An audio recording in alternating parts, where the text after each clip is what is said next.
Otep à tous, bien-aimés frères et sœurs. La société civile du Sud Kivu, ils ont envoyé une lettre au gouvernorat du Sud Kivu. C'est-à-dire qu'ils écrivent à l'État congolais.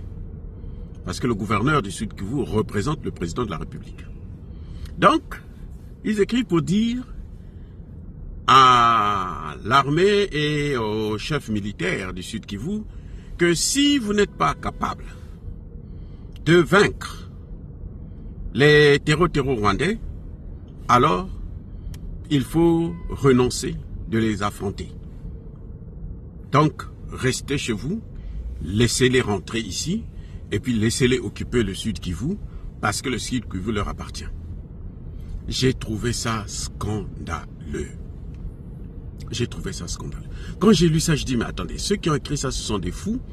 Ou vraiment, est-ce que ce sont vraiment des Congolais ou ce n'est pas des Congolais? Mais vous savez, dans cette guerre, il y a tellement de manipulation que je pense probablement, en tout cas à 90-95%, que ça ne peut pas être des Congolais qui ont fait ce récit, malgré les cachets et autres qu'ils ont mis, signatures, tout ça. Ça, c'est pas l'œuvre des Congolais. Parce que nous avons compris que dans le Sud Kivu, les gens sont plus résilients que dans le Nord Kivu. Et donc, il ne peut pas avoir une société civile qui est faiblard, qui est caractérisée par la peur, qui veut céder ses terres à ces voyous, à cet État voyou, à ce président criminel qu'on appelle Paul Kagame. Donc, ça c'est la première hypothèse. Je ne pense pas que ce soit les Congolais qui ont rédigé ces imbécilités. Je pense que ce sont des Rwandais. Parce qu'ils sont très forts dans la propagande et dans ce qu'on appelle la guerre communicationnelle. Et vous savez très bien qu'ils sont avec l'OTAN. Donc, ils sont à bonne école. Ils sont bien entraînés. Et ils font ce qu'ils ont à faire. C'est ce qu'ils font d'ailleurs sur les réseaux sociaux, sur les médias. Mensonges, où vous voyez, tous les jours, on vous sort des vidéos pour rappeler que Goma est occupé, alors qu'il y a une partie seulement de Goma qui est occupée. Ce n'est pas tout Goma qui a été occupé. Ça, c'est un premier point. Un deuxième point, c'est que, à supposer que ce sont vraiment les 5% ou 10% des Congolais faiblards, couilles molles, qui ont décidé de baisser les bras, de demander au gouvernement de ne pas combattre. C'est une lâcheté. Alors, une vraie lâcheté.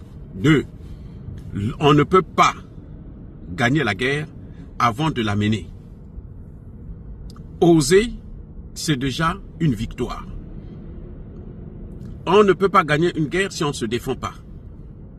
On ne peut pas gagner une guerre si on ne fait que reculer. C'est pour ça d'ailleurs que vous avez vu, depuis un certain temps, les traîtres du Congo, ce qu'ils ont fait, c'est de chaque fois demander à ce que l'armée congolaise puisse faire un repli stratégique. Et de repli stratégique à repli stratégique, on est aujourd'hui à l'occupation d'une partie de Goma. Donc, ça veut dire qu'il y a quelque chose qui ne va pas. Ce n'est pas normal. Maintenant, ces Congolais, si, je dis bien si ce sont des Congolais, le président de la République a appelé à la mobilisation. Qu'est-ce qu'ils font encore dans des petites officines, dans des habitacles, pour pouvoir essayer d'organiser des réunions et chercher à boycotter une future victoire du Congo? Ils devraient aussi être mobilisés.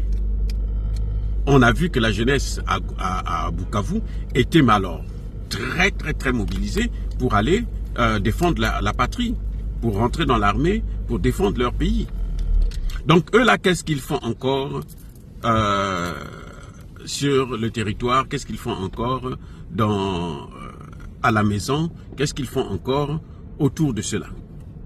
Mais attendez, comment pouvez-vous, des Congolais vraiment sérieux, peuvent accepter la défaite de cette façon? Il y a des problèmes, c'est quand même insupportable.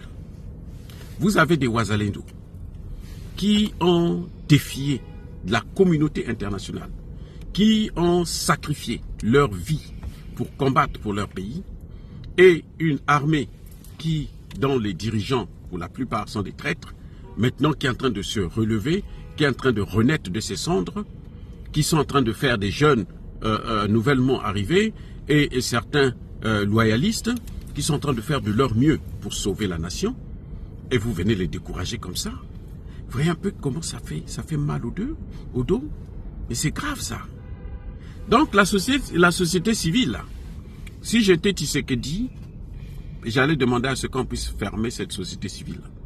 De toutes les façons, l'histoire de société civile, c'est en Occident qu'on a vu ça. C'est né en Occident. Et chez eux-mêmes, là, personne ne pense encore à ça, ce qu'on appelle la société civile. Vous le voyez ici aux États-Unis, on peut expulser les gens comme on veut. La société civile ne dit absolument rien. Mais lorsque vous touchez ce qui les concerne, les hommes et les hommes, les femmes et les hommes, vous voyez comment les gens se battent. Donc la société civile, ce n'est pas un concept africain, et que les Africains devraient apprendre maintenant à oublier cette société civile. Et je voudrais leur poser une question. Qui les finance? Comment ils font pour vivre? Pourquoi ils ne s'exilent pas au Rwanda? Il serait mieux pour eux d'aller au Rwanda, purement et simplement, puisque les Rwandais les attendent. Les Rwandais sont des bons Samaritains. Ils n'ont qu'à aller au Rwanda. Je crois que c'est une façon de décourager notre armée, c'est une façon de décourager les patriotes Wazalendo, et ça, il n'y a pas plus ridicule que ça. Et que ce jeu-là doit s'arrêter.